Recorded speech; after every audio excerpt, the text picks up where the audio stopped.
It's 7:15 a.m. Your coffee's already gone cold. Your phone's buzzing, the plumber's late, a client's texting about an invoice, and your spouse is asking if you remembered to order the tile for that project that's starting tomorrow. You glance at your to-do list and it somehow seems like it's multiplied overnight. You tell yourself, it's fine. This is just a busy season. But let's be honest, it's always a busy season, right? We have more work than I realized, but this is good. The fires never stop. You put one out and, well, 3 more pop up. I used to think that this was just the cost of doing business, that being constantly needed meant I was important, essential even. I'm the Executive Creative Director, Chief Buyer, and Lifestyle Coordinator. Yeah, it's a huge responsibility. I'm very important. But in reality, it meant my business was fragile. Because if I wasn't there to manage the chaos, everything fell apart. Why do I have to do everything? Today, we're going to talk about why that chaos keeps repeating and how to build systems that stop it for good. Systems that give you back your time, your sanity, and honestly, maybe even your mornings back. Please, I gave up on that years ago. And before we're done, I'll share the one thing that I guarantee you've been manually managing that should have been automated probably 6 months ago. And it's honestly costing you a lot more than you think. Who are you, who are so wise in the ways of science? Welcome back to another episode of The Cozy CEO.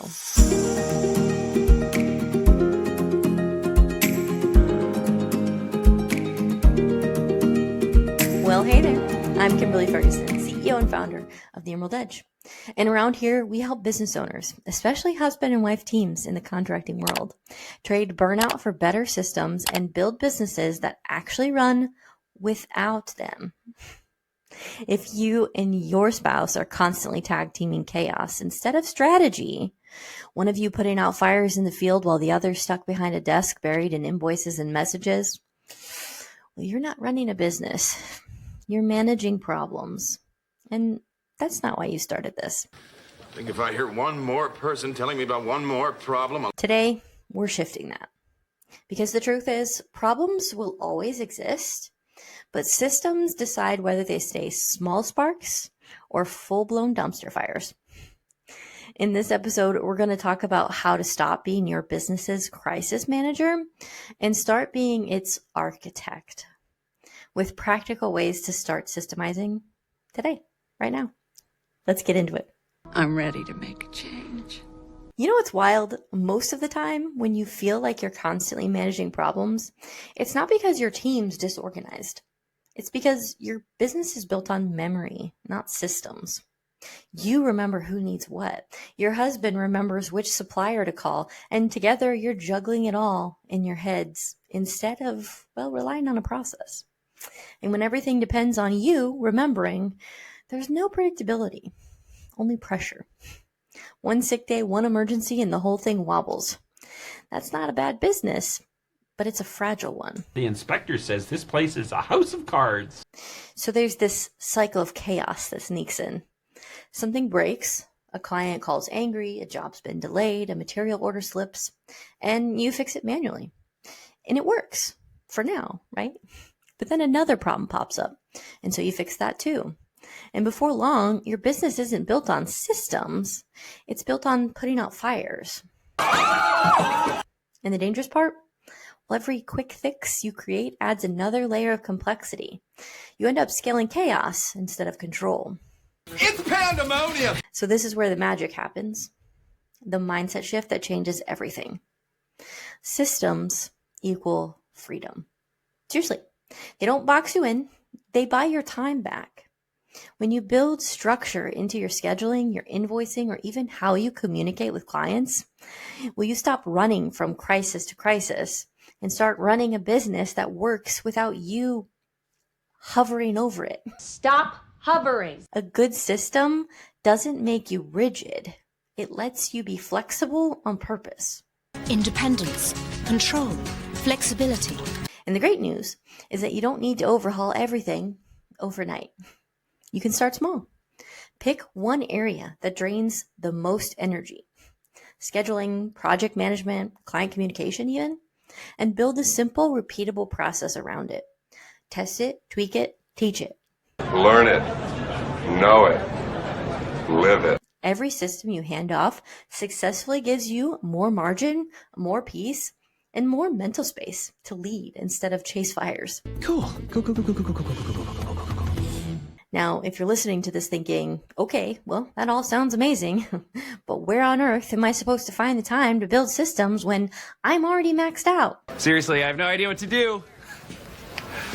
I get it. Every CEO I've worked with has hit that wall. You want to get organized, but you're buried in the very chaos you're trying to fix. Well, here's the secret. You don't build every system at once. You build one at a time, in the cracks.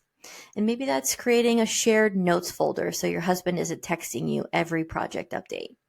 Maybe it's turning that long client email you always write over and over again into a template. Systems don't start big. They start small, and then they grow with you. And honestly, the goal isn't perfection here. It's progress. Every tiny improvement compounds. 1 week, you're saving 10 minutes a day. And then the next, you're saving 2 hours a week. And then suddenly, you're sitting at dinner without your phone in hand, and you realize that your business is running smoother. Not because you worked a lot harder, but because you finally stopped managing chaos and started managing structure. Finally, some peace and quiet. And a friendly reminder, if you've got a team, use them. They're the ones knee-deep in the day-to-day. They know what's clunky, what's confusing, and what actually works. So instead of trying to build systems in a vacuum, involve them. Have each team member write down the 3 things that slow them down the most. Then work together to map out how these tasks should work. You may have wondered why I gathered you all here today. Then all you have to do is review, tweak, and add anything that's missing. Boom. Now you've got buy-in, accountability, and systems that actually work in real life, not just on paper. Excellent. It's all coming together. So here's a quick scenario. Let's say your crew lead always texts you photos for every project update. Helpful, sure, until you're 47 texts deep and can't find the one that actually matters. Instead, your team suggests uploading daily updates to a shared drive or project management app. They help choose the tool, set it up, and test it. Suddenly, you're not chasing updates. They're organized and they're automatic. That's how leadership and systems work hand in hand. You are a genius. It's as simple as that. Let's imagine this for a second. A husband and wife contracting team doing incredible work, like you do, right? The projects are rolling in, clients are happy, and the business looks successful from the outside. But inside, it's chaos. Every day starts with, what did we miss? And ends with, did anyone ever call that client back? Their systems live in texts, sticky notes, and mental checklists. And the stress shows up in every conversation. Now, imagine if they flip the script. Instead of managing every fire, they choose one area, let's say communication, and they built a simple system around it. A shared project tracker, a daily crew recap form, and automatic notifications when milestones are hit. Within weeks, they go from guessing to knowing. Aha. No more double work. No more, well, I thought you handled it. No more late night stress sessions trying to remember what slipped through the cracks. And the ripple effect? Well, their evenings start opening up. The crew feels more confident, clients notice smoother processes, and that couple finally starts to breathe again because the business isn't living in their heads anymore. Well, that's the power of building systems. You don't just gain structure, you gain freedom, confidence, and clarity. Just sit back and watch in amazement. Now, let's jump into 3 quick tips to improve your systems and your sanity quickly. So number 1 is document as you go. Don't wait for a perfect SOP day. The next time that you do something that's repeatable, like onboarding a new client or ordering materials, instead of re-explaining the same task every single time, hit record on Loom. Store it in a shared folder, and boom, you've just created the foundation of your SOP library without writing a word or even doing any extra work at all, except for a few clicks, which I have faith you can handle. Doable. Number 2 is simplify before you automate. Automation is awesome, and I really think you should be using it anywhere you can. But if the system itself is messy, you'll just automate chaos. So clean up the workflow first. What tasks are redundant? Note which ones can be automated or templated, and assign a job role who owns each task. Note, don't use a specific person's name here, because as much as we want to believe that Jeff is going to be with the company for the rest of his life, people change. No! No, Jeff! No! No! No! No! So roles don't. You'll always have a foreman. Then use tools like House Call Pro or Jobber or whatever system you use to streamline. You got it. Number 3 is stop managing what could be automated. This one might sting a little bit. Most contractors are still manually tracking leads, invoices, or follow-ups, and it's costing you so much time and money. Automate your client onboarding sequence. Use recurring invoices. Let technology handle the reminders, because the time you spent chasing what software can do for you is time you're not building the next big thing. My time is both limited and valuable. Here's the thing. Every problem you're constantly managing right now is just a system that's waiting to be built. Chaos doesn't mean you're failing. It means your business has outgrown the way it used to operate. And that's a good thing. It means that you've built something that's worth refining. So here's your challenge. Pick one recurring headache this week. One thing that keeps stealing your time, your sanity, or if you're being honest, your weekends, and let's systemize it. Maybe it's client follow-ups. Maybe it's scheduling. Maybe it's how your crew reports job progress. Whatever it is, build a process around it once so you never have to fix it again. One more move, and it's done.